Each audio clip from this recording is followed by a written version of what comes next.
can't believe I'm actually saying this out loud. The Yankees are officially getting rid of one of the dumbest policies in all of sports. All it took was trading for Devin Williams, realizing that he's a free agent after 2025, and thinking, oh my God, he might not re-sign if we don't allow him to have a beard. Robert Manfred is dunking on ESPN. He is pulling the plug on allowing ESPN to have baseball after 2025 because he straight up said he does not like the fact that ESPN almost never shows baseball. The dude's standing on business. Also, the first game of spring is officially in the books, and we got to dissect the new ABS system, the automatic ball strike system, because it's going to be in 60% of spring training games, and it might be in Major League Baseball before you know it. Before we get into all of that, I want to give a shout out to you guys because this is the 8th anniversary of us uploading YouTube videos. It all started with an MLB The Show 17 wish list video, and I seriously cannot say thank you enough for everything that has happened over the last 8 years. I still sometimes have to pinch myself like, is this really my life? Do I really get to grow the game of baseball for a living? This is going to be the year of giving back to you guys, so if you haven't already, hit that subscribe button because it's going to be subscriber goal based, but yeah,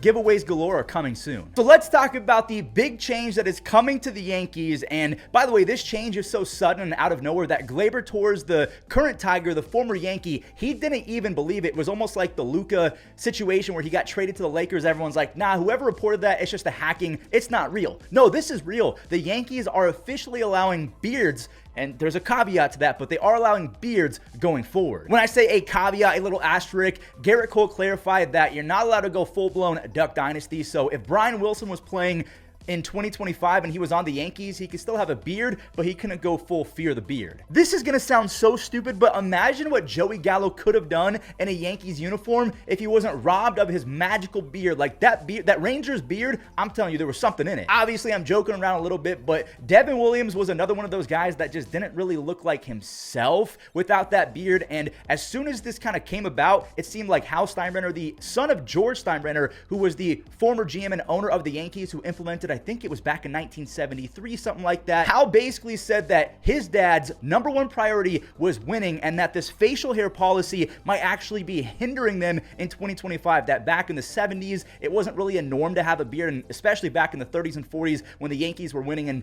maybe George had a point, but that's not a thing anymore. The Yankees haven't won a World Series in 15 years. It's time for a change. And again, he said this out loud. Hal said that, hey, if we want to bring players in or re-sign players, we got to make changes, and it starts with the hair policy. All of you know me well enough to know I don't like addressing hypotheticals, but I'm going to break my own rule today because this was a part of my thought process and a part of the decision that I made. If I ever found out that a player we wanted to acquire to make us better, to get us a championship, did not want to be here, and if he had the ability, would not come here because of that policy, as important it is, again, to that generation, that would be very, very concerning. And, you know, I'm fairly convinced that that's a real concern, but that would be one thing. I will say this is not the first time that the Yankees actually allowed beards. They allowed it back in 1995. It got ruined. I just posted a TikTok about it. My TikTok is @FuzzyFromYT. I don't do any cringe dancing. It's only educational baseball content, I swear. So go follow me on TikTok @FuzzyFromYT. I've been going crazy this month. Robert Manfred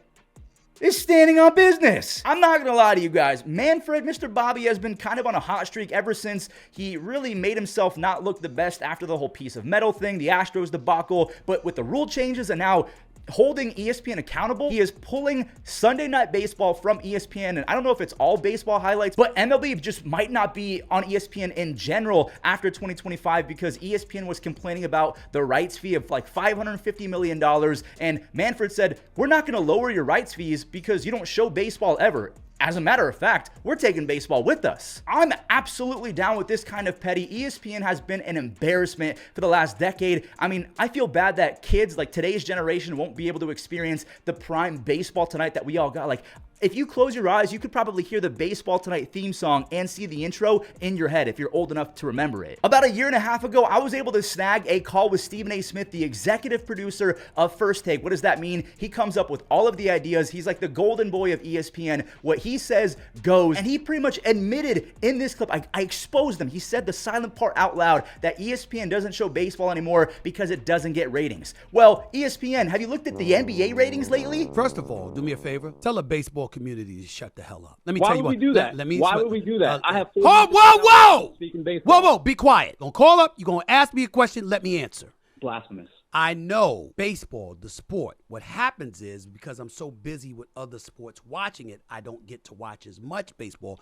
But the reason why we don't watch as much baseball, Fuzzy, if you did your homework, is because people don't care ratings-wise when we're watching baseball. Now, there is still a foot in the door. It's not like the communication is going to cease for the rest of forever. ESPN does want to bring baseball back again. They want a discount to do it. I don't think that they should do that. They do not deserve that. But this should be a wake-up call to ESPN that they are not the #1 dogs anymore. And for the most part, if you're asking me, most of my friends don't watch ESPN anymore. It really seems like their viewership comes from gyms, barbershops, and dental offices that have a TV on with the volume off, and it always seems to be on ESPN. That's not a real viewer. As you guys can clearly tell, I have a lot of animosity towards ESPN. They are just an absolute embarrassment. Like, just because they don't know how to talk about baseball and market the game doesn't mean that it doesn't get ratings. Viewership and attendance is on the rise, whereas NBA, their precious #1 subject, it's on the decline. Also, just a random reminder, MLB Network does sell itself individually. Even if you have YouTube TV who doesn't support MLB Network anymore, you can just simply buy MLB Network on its own. It's available from Major League Baseball, so it's a big time W that a lot of you guys just didn't know about. If you have YouTube TV, you can still get MLB Network. Let's talk about some actual baseball, shall we? So the Cubs put the Dodgers in a blender yesterday,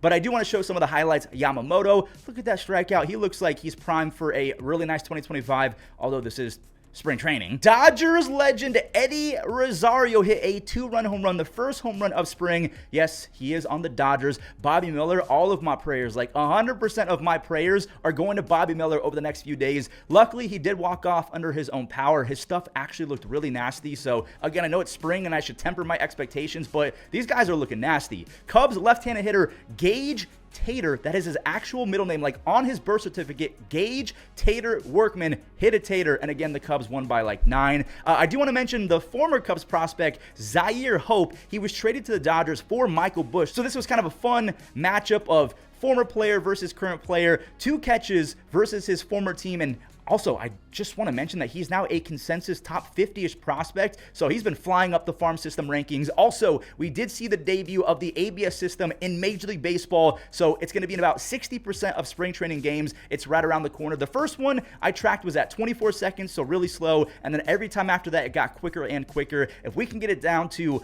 4 or 5 seconds per ABS call and challenge, oh, it's going to do wonders for our game. And last but not least, this is super quick. Brett Beatty got a free car from his new buddy and teammate, Juan Soto. We know that Beatty has been wearing 22 his entire Mets tenure, but Soto, I mean, he's basically getting paid $800 million. He's going to get the number that he wants, and luckily, Brett got a car out of it. So that does it for today's recap. Let me know what are your thoughts on all the things that we talked about today, and one more time, thank you so much for everything these past 8 years. I can't believe it's been 8 years. Some of you OGs are like, it's almost been a decade of watching Fuzzy, but I appreciate you guys. Remember to hit that subscribe button because we have a lot of giveaways coming. I'll probably start those around opening day. You guys rock. Thank you for everything. I'll catch you in the next one.